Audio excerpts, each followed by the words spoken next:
Dalam pembelajaran membaca permulaan, ada beberapa metode yang dapat digunakan kecuali titik-titik.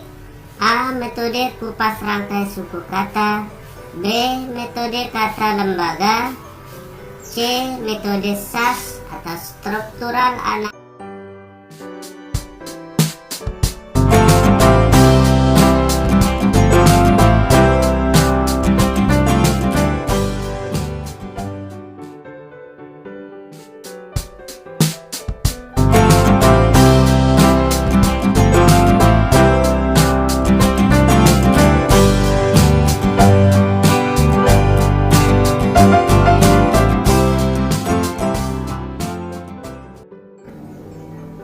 Assalamualaikum warahmatullahi wabarakatuh.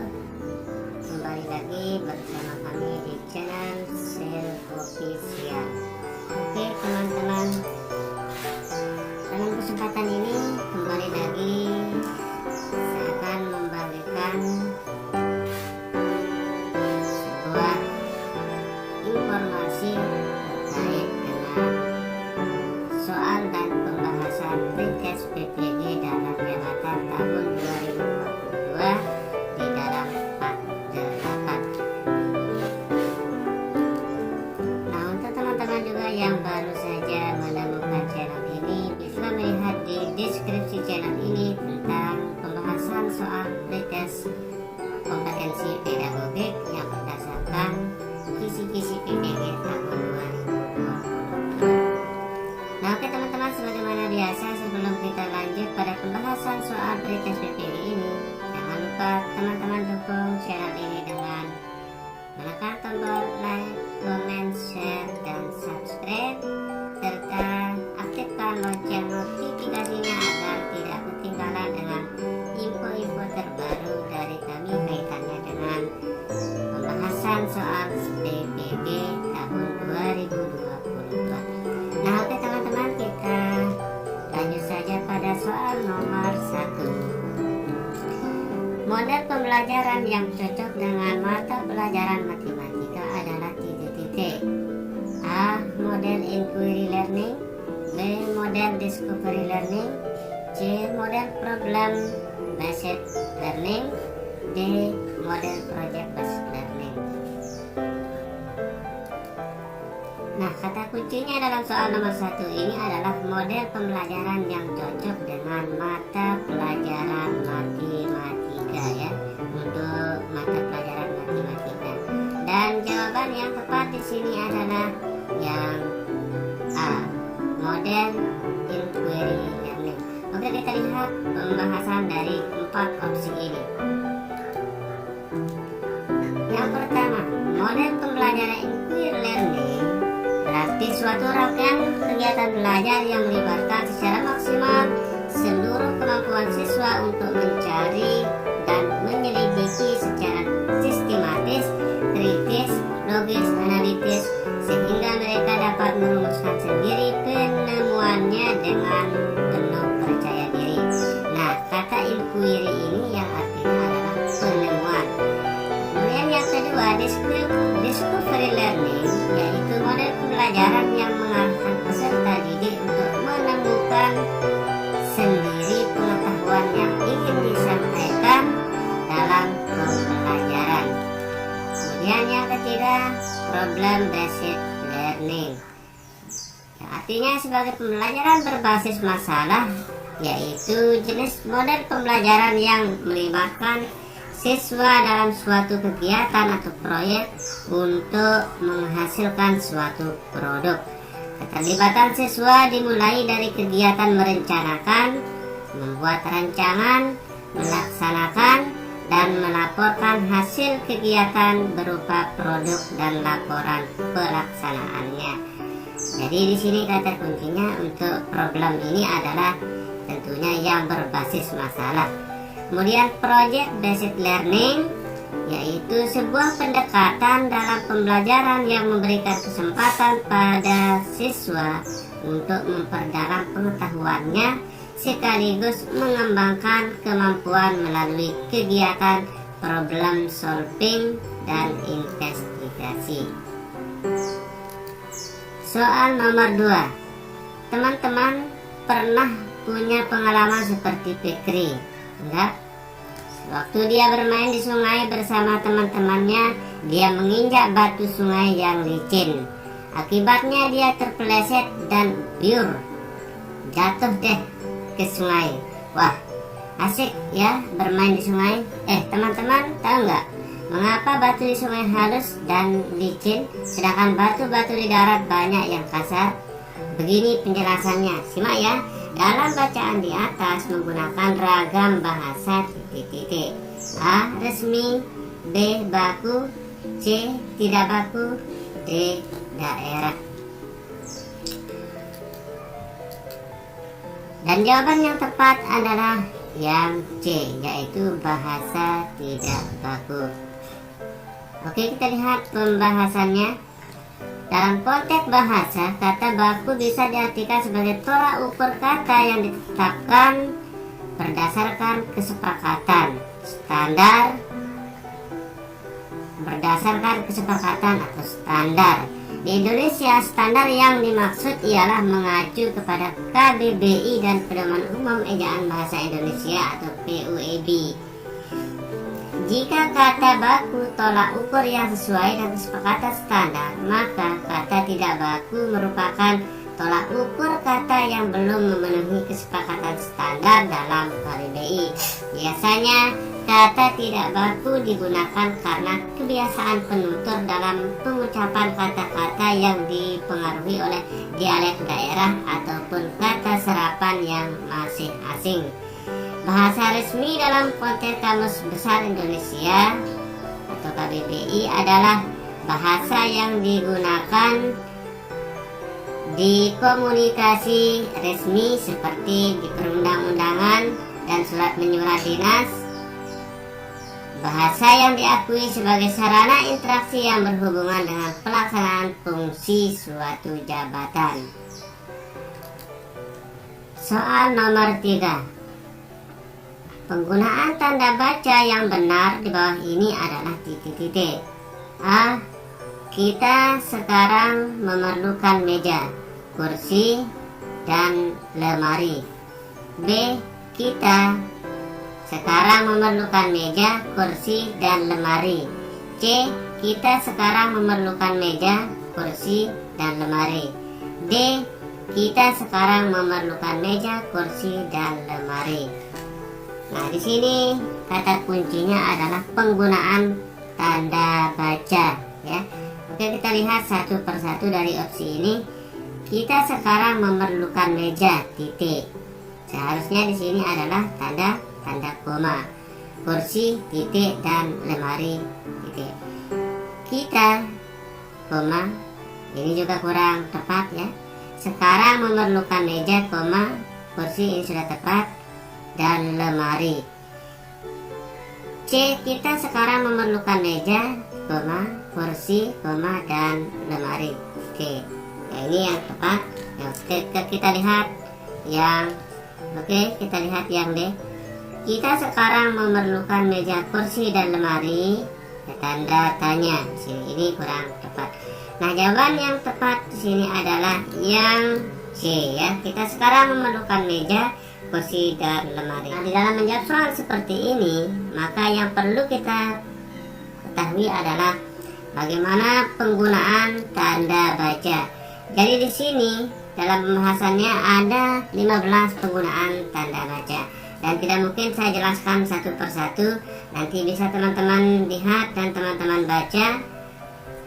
Yang pertama, penggunaan tanda titik ya.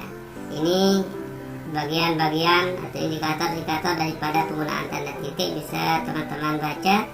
Yang selanjutnya, penggunaan tanda koma.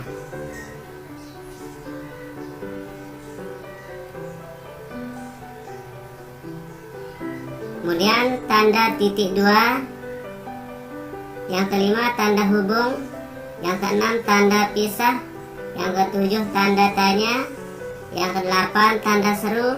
Yang sembilan, tanda elipsis atau titik tiga ya. Kemudian yang 10, tanda petik ya, ini tanda petik. Dan yang 11, tanda petik tunggal, ya, tanda petiknya 1 ya. Kemudian yang 12 tanda kurung, 13 tanda kurung siku, 14 tanda garis miring, yang ke-15 yang terakhir yaitu tanda penyingkat atau apostrop ya. Jadi nanti bisa teman-teman baca. Menyimak sebagai sebuah keterampilan berbahasa karena titik-titik. A. Menyimak sambil melakukan aktivitas lain tidak mampu menanggapi secara tepat. B. Menyimak sambil melakukan aktivitas lain mampu menanggapi secara tepat. C. Membaca sambil menyimak mampu menangkap pembicaraan secara benar. D. Menyimak sambil menyanyi ternyata dapat menanggapi secara tepat. Jadi jawaban yang tepat adalah yang B. Menyimak sambil melakukan aktivitas lain mampu menanggapi secara tepat. Kita lihat pembahasannya.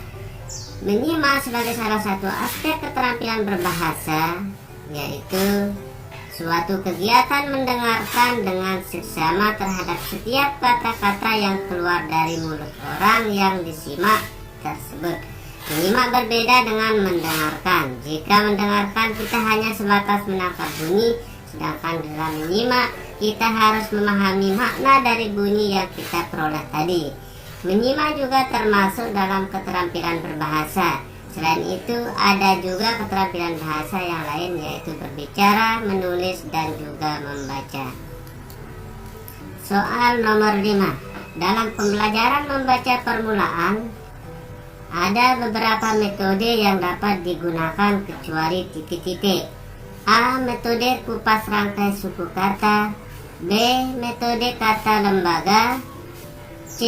Metode SAS atau struktural analitik sintetik. D. Metode cerita. Jadi yang ditanyakan di sini adalah kecuali atau pengecualian ya daripada metode membaca permulaan. Dan jawaban yang tepat di sini adalah yang D. Metode yang D. Metode cerita.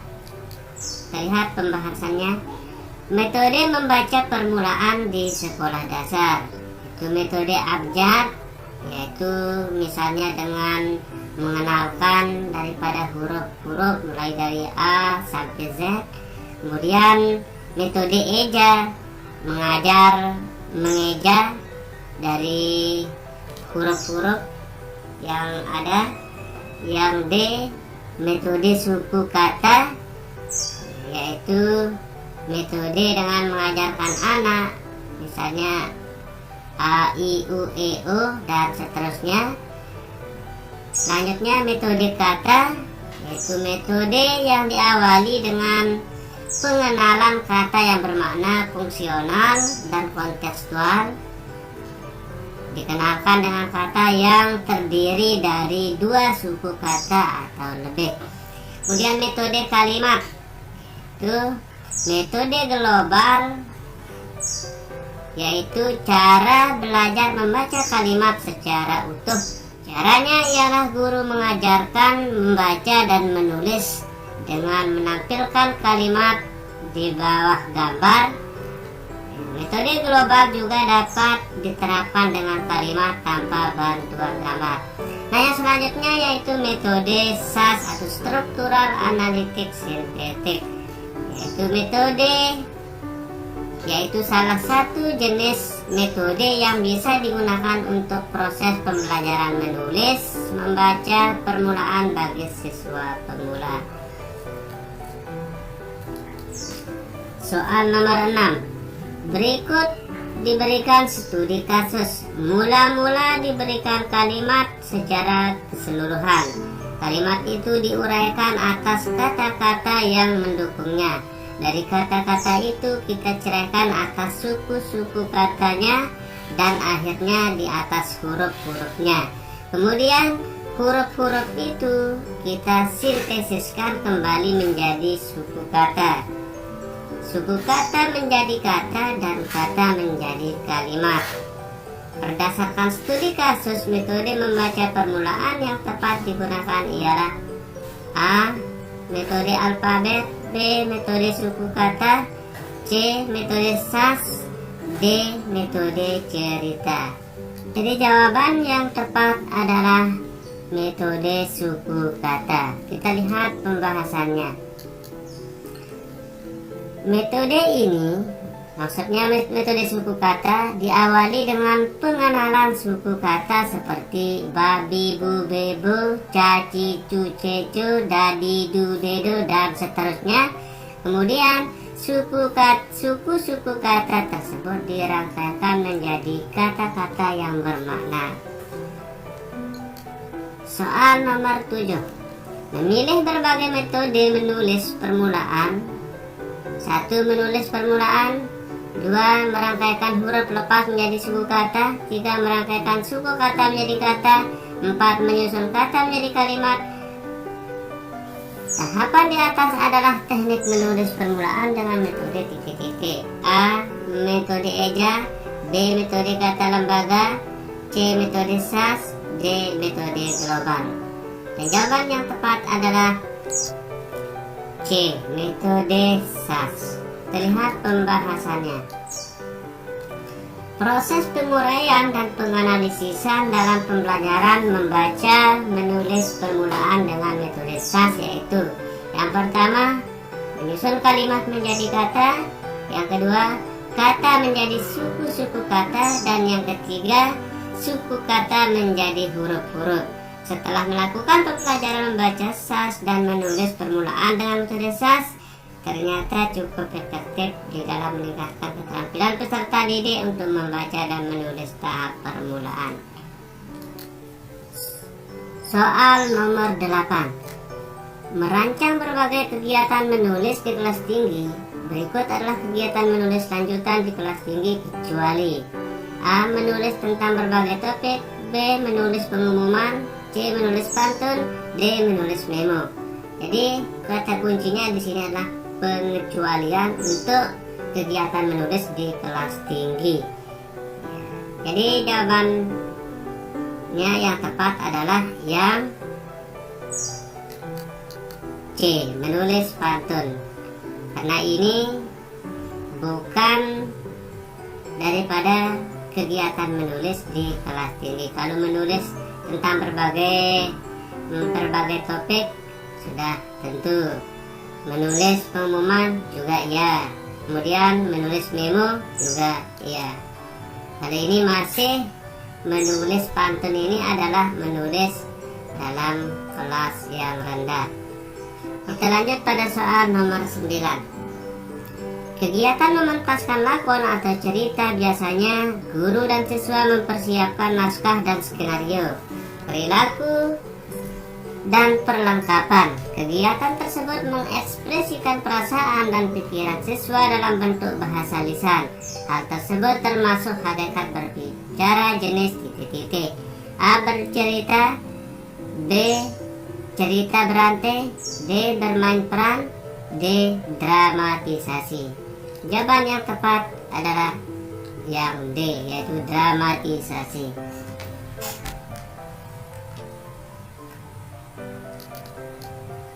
Soal nomor 10. 1. Warna batunya merah menyala seperti api. Bila terkena sinar matahari akan menyilaukan mata. 2. Ayah memiliki batu akik yang sangat-sangat ia sukai. 3. Batu akik ini sungguh ajaib karena seakan menyala saat lampu mati. 4. Tidak salah jika ayah sangat suka dengan batu akiknya ini. Urutan kalimat-kalimat di atas agar menjadi paragraf yang padu adalah: A. 1, 4, 2, 3. B. 1, 3, 2, 4. C. 2, 1, 3, 4. D. 2, 3, 4, 1. Nah, di dalam menjawab soal yang seperti ini, maka kita harus mengerti daripada kalimat padu di dalam sebuah paragraf. Dan di sini kita harus menentukan ide pokok atau kalimat utama di dalam sebuah paragraf. Nah, jawaban yang tepat di sini adalah yang C, yaitu 2, 1, 3, 4. Dimana nomor 1 yaitu nomor 2, ayah memiliki batu akik yang sangat-sangat ia sukai. Yang satu, warna batunya merah menyala seperti api. Bila terkena sinar matahari akan menyilaukan mata. Ya. Antara nomor 1 dan nomor 2 ini, ya, nomor 2 dengan nomor 1 ini memiliki keterpaduan. Ya. Padu di sini maknanya adalah saling terkait. Misalnya nomor 2 membahas masalah batu akik, ya. Nah, kemudian di nomor 1-nya juga ada membahas tentang warna batunya. Batunya di sini maksudnya adalah batu akik, ya. Artinya ada keterpaduan, dan ini merupakan kalimat atau kalimat utama daripada sebuah paragraf, ya, yang terletak di awal paragraf. Kemudian yang ketiga, ya, ada keterpaduan antara kalimat nomor 3 dengan kalimat nomor 1. Misalnya, batu akik ini sungguh ajaib karena seakan menyala saat lampu mati. Nomor 1 di sini dijelaskan, ya, bila terkena sinar matahari akan menyilaukan mata. Ada keterpaduan dengan kalimat nomor 3. Kemudian kalimat nomor 3 dengan kalimat nomor 4, kita lihat keterpaduannya. Jika tidak salah jika ayah sangat suka dengan batu akiknya. Nah, karena di nomor 3, ya, batu akik ini sungguh ajaib karena seakan menyala saat lampu mati. Ya. Dia padu dengan kalimat nomor 4. Oke, kita lihat pembahasannya. Langkah-langkah di dalam menyusun paragraf padu.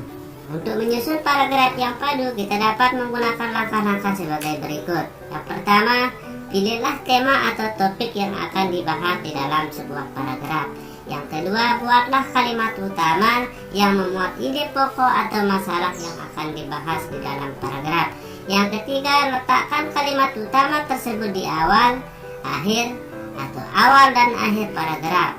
Letak kalimat utama ini tergantung jenis paragraf apa yang hendak dibuat. Bisa deduktif, induktif, dan atau deduktif, induktif. 4. Buat beberapa kalimat penjelas yang menjelaskan kalimat utama. Hubungkan antara kalimat dengan konjungsi atau kata hubung. Yang kelima, membaca keseluruhan paragraf yang telah disusun. Diperbaiki apabila ada kalimat yang belum terpadu dengan kalimat lain. Nah, oke teman-teman, sampai di sini dulu pembahasan kita pada kali ini. Semoga bermanfaat.